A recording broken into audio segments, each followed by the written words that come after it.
가톨릭 성경 365일 말씀으로 살아가기. 오늘은 마카오 배우 하권 4장에서 5장까지입니다. 4장. 오니아스가 셀레우코스에게 시몬을 고발하다. 앞에서 말한 대로 시몬은 기금과 조국에 해를 끼치는 밀고를 하더니 이제는 헬리오도로스를 부추겨 그 불행한 일을 불러들인 장본인이 오니아스라고 모함하였다. 무엄하게도 이 도성의 은인이고 동족의 보호자이며 열렬한 법의 수호자인 그를 정권의 반기를 든 자라고 말하였던 것이다.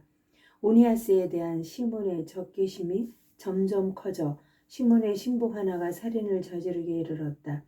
오니아스는 분쟁이 심각해지고 메네스테우스의 아들이며 코엘레 시리아와 페니키아의 총독인 아폴리니우스가 시몬의 사악함을 부추기고 있는 것을 보고 임금을 찾아갔다. 이는 자기 동족을 고발하기 위해서가 아니라 공적으로든 사적으로든 온 백성의 안녕을 수호하기 위해서였다. 그는 임금이 관심을 기울이지 않으면 이 지방 행정이 평화롭게 이루어질 수 없으며 시몬은 어리석은 짓을 그만두지 않을 것이라고 보았던 것이다. 야손이 오니아스의 자리를 차지하고 그리스 문화를 끌어들이다. 셀레우코스가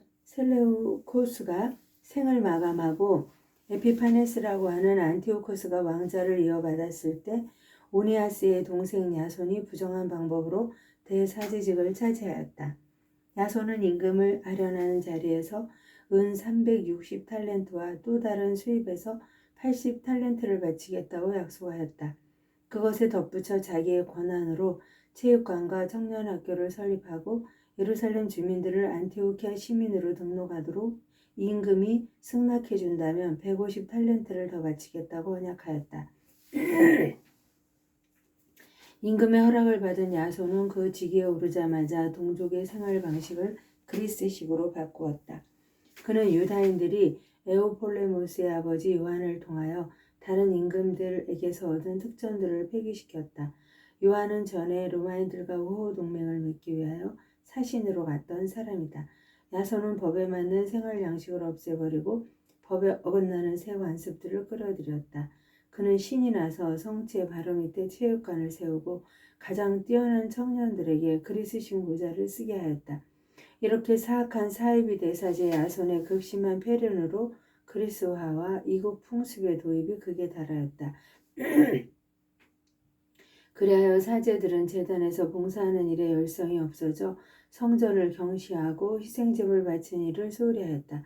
징이 울리기가 바쁘게 그들은 네슬린 경기장으로 달려가 법에 어긋나는 경기에 참여하였다.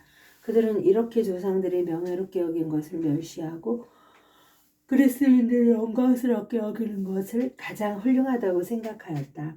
바로 그 때문에 무서운 재앙이 그들에게 닥쳤다. 그들이 그리스인들의 생활 풍습을 열심히 따르고 모든 면에서 저들과 같아지려 하였지만 그리스인들은 그들을 적대시하고 억압하였던 것이다. 사실 하느님의 법을 무시하는 것은 가벼운 일이 아니다. 다음 시대가 그 사실을 밝혀줄 것이다. 매 해마다 티로에서 열리는 경기에 임금이 참관하였는데 비열한 야손은 예루살렘의 안티오키아 시민들을 대표하는 사절들을 뽑아 파견하면서 헤라클레스 신에게 희생 제물을 바칠 비용으로 은 300 드라크마도 가져가게 하였다. 그러나 그 돈을 가져가는 이들은 그 돈을 희생 제물의 비용으로 쓰는 일이 합당하지 않으므로 다른 데에 써야 한다고 생각하였다. 그리하여 그 돈을 보낸 자는 헤라클레스 신에게 희생제물을 바치는 데 쓰라고 하였지만 그것을 가져가는 이들의 결정에 따라 3단 노를 갖춘 군선을 만드는 데 사용되었다. 메네스테우스의 아들 아폴리니우스가 필로메트로 임금의 즉위식에 참여하도록 이집트로 파견되었을 때 안티오코스는 필로메트로가 자기의 정권에 적대감을 품고 있다는 말을 듣고 자기 안전을 위한 조치를 취하였다. 그리하여 야포에 갔다가 예루살렘으로 올라왔다. 그는 야손과 이 도성 주민들이 횃불과 환성으로 성대하게 환영하는 가운데 이곳으로 들어왔다. 그러고 나서 그는 군대를 이끌고 페니키아로 진군하였다. 메넬라우스가 대사제가 되다. 세 해 뒤에 야손은 앞에서 말한 시몬의 동생 메넬라우스를 보내어 임금에게 돈을 가져가고 몇 가지 필요한 일에 관하여 결정을 받아오게 하였다. 그런데 메넬라우스는 임금에게 인도되자 자신을 권위 있는 것처럼 내세우고 야손보다 은 300달란트를 더 바쳐 대사제직을 확보하였다. 그는 어명을 받고 돌아왔지만 대사제직을 맡을 자격이 없는 자였다. 잔인한 폭군의 기질과 사나운 야수처럼 포악한 성격을 지니고 있었던 것이다. 그리하여 친동기마저 몰아낸 야손은 자기도 다른 사람에게 몰려가 도망자가 되어 암몬 지방으로 쫓아가게 되었다. 메넬라우스는 대사제직을 차지하고 있으면서도 임금에게 약속한 돈을 제대로 바치지 않았다. 그래서 성체의 장수인 소스트라토스가 그 돈을 바치라고 독촉하였다. 세금을 거두어 들이는 것이 그의 책임이었던 것이다. 두 사람은 그 사건 때문에 임금에게 불려갔다. 그래서 메넬라우스는 자기 동기 리스마코스를 대사제 대리로 앉히고 소스트라토스는 키프로스 군을 통솔하는 크라테스를 대리로 앉혔다. 오니아스가 피살되다. 이러한 일들이 일어나는 동안 타르수스와 말루스 사람들은 자기들의 성읍이 임금의 후궁 안티오코스에게 선물로 넘겨진 것을 알고 폭동을 일으켰다. 그래서 임금은 고관들 가운데 하나인 안드로니우스를 대리로 세워두고 사태를 수습하러 급히 그리로 갔다. 그러자 메넬라우스는 좋은 기회를 얻었다고 생각하여 성전의 금 기물들을 몇 개 훔쳐서 안드로니코스에게 바쳤다. 그는 이미 티로와 그 주변 여러 성읍에 다른 기물들을 팔아먹은 적이 있었다. 이러한 사실을 분명히 알게 된 오니아스는 안티오키아 근처에 있는 다프네라는 신성 도피처로 들어가 그를 비난하였다. 그래서 메넬라우스는 안드로니쿠스를 자기 편으로 끌어들여 오니아스를 제거해 달라고 요청하였다. 안드로니쿠스는 오니아스를 찾아가 속임수로 그를 안심시키고 악수하며 맹세까지 하였다. 그래도 계속해서 의심하는 오니아스를 설득하여 신성 도피처에서 나오게 한 다음 정의도 아랑곳하지 않고 그를 바로 죽여버렸다. 그가 불의하게 살해당한 일 때문에 유다인뿐만 아니라 이민족들도 붕괴하고 슬퍼하였다.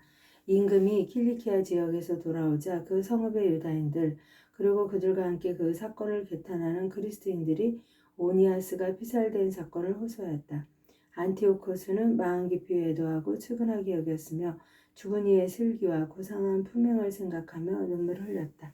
분노에 휩싸인 안티오코스는 안드로니코스의 자주색 옷을 벗기고 다른 옷까지 찢어버린 다음 그가 오니아스에게 못한 짓을 저지른 바로 그곳까지 온 성읍을 가로질러 끌고 가서 그를 죽여버렸다. 주님께서는 이렇게 그가 마땅히 받아야 할 벌을 받아들이셨다. 군중이 폭동을 일으켜 리시마코스를 죽이다. 이 도성에서는 하느님을 모독하는 절도 사건이 자주 일어났는데 그것은 메넬라우스의 동조 아래 리시마코스가 저지른 짓이었다.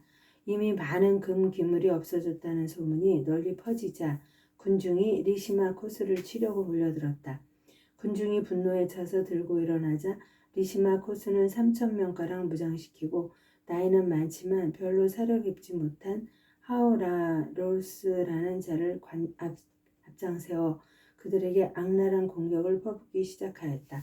그러자 그들은 리시마코스가 공격해오는 것을 알고서 어떤 이들은 돌을 짚고 어떤 이들은 몽둥이를 들고 또 어떤 이들은 곁에 있는 재를 움켜쥐고 리시마코스의 부하들에게 닥치는 대로 마구 던졌다.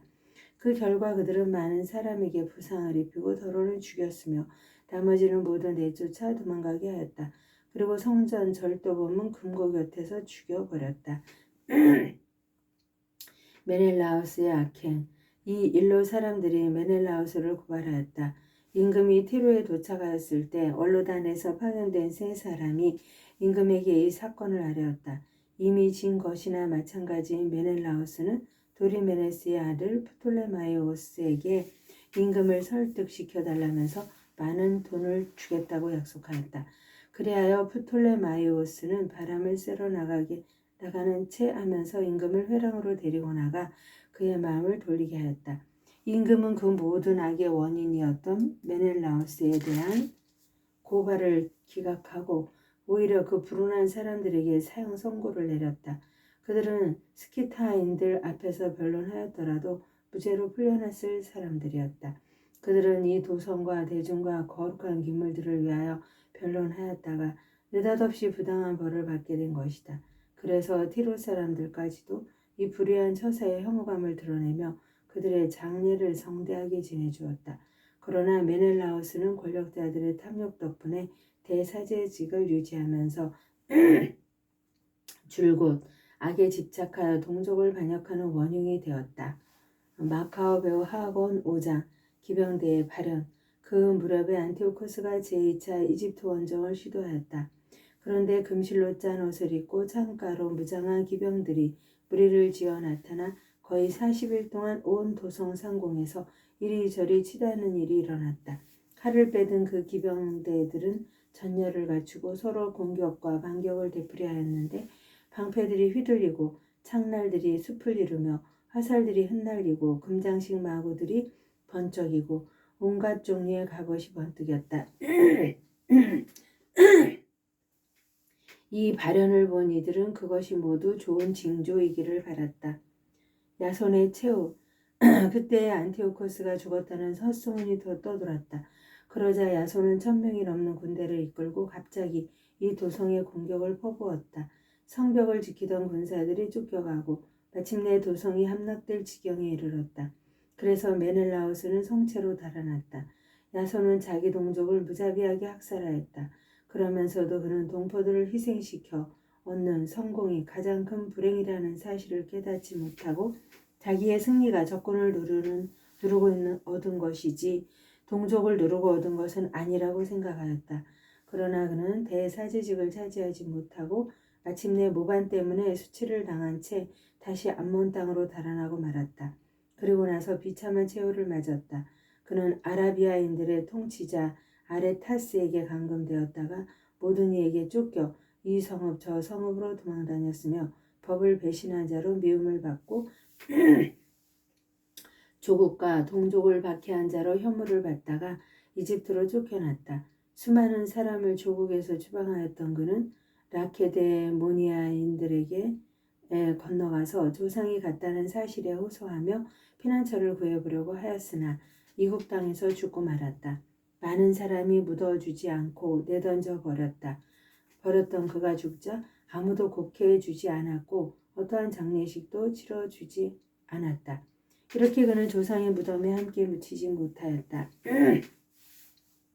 안티오코스 에피파네스가 성전을 모독하다. 이 일에 관한 보고가 임금에게 들어가자 그는 유다인들이 반란을 일으켰다고 생각하였다. 그래서 그는 야수처럼 격분한 마음으로 이집트에서 돌아와 이 도성을 무력으로 점령해버렸다.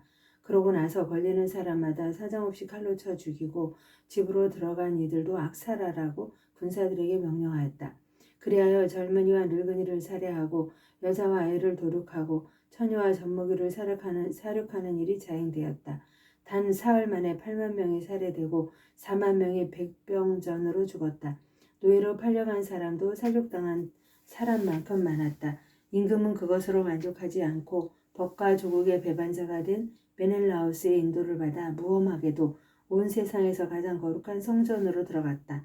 그는 거룩한 기물들의 부정한 손을 대고 다른 임금들이 그곳의 발전과 영광과 영예를 위하여 바친 예물들을 더러운 손으로 휩쓸어 갔다. 안티오코스는 이 도성에 사는 이들의 죄악 때문에 주님께서 잠시 이곳을 소홀히 하시게 된 것을 모르고 교만한 생각을 품고 있었다. 그들이 그토록 많은 죄악에 빠지지 않았더라면 셀레우코스 임금이 보내어 금고를 점검하러 왔던 헬리오도로스처럼 안티오코스도 안으로 들어섰다가 바로 채찍질을 당하여 그런 방자한 짓을 못하게 내몰렸을 것이다. 그러나 주님께서는 이곳을 위하여 백성을 선택하신 것이 아니라 백성을 위하여 이곳을 선택하신 것이다. 그래서 이곳은 백성의 불행을 함께 겪고 나중에 혜택도 함께 누렸다. 전능하신 분의 진노로 버림받은 이곳은 위대하신 주님과 화해하게 되었을 때 다시 그 모든 영광을 되찾았다. 안티오코스가 보낸 자들이 유다인들을 억압하고 학살하다.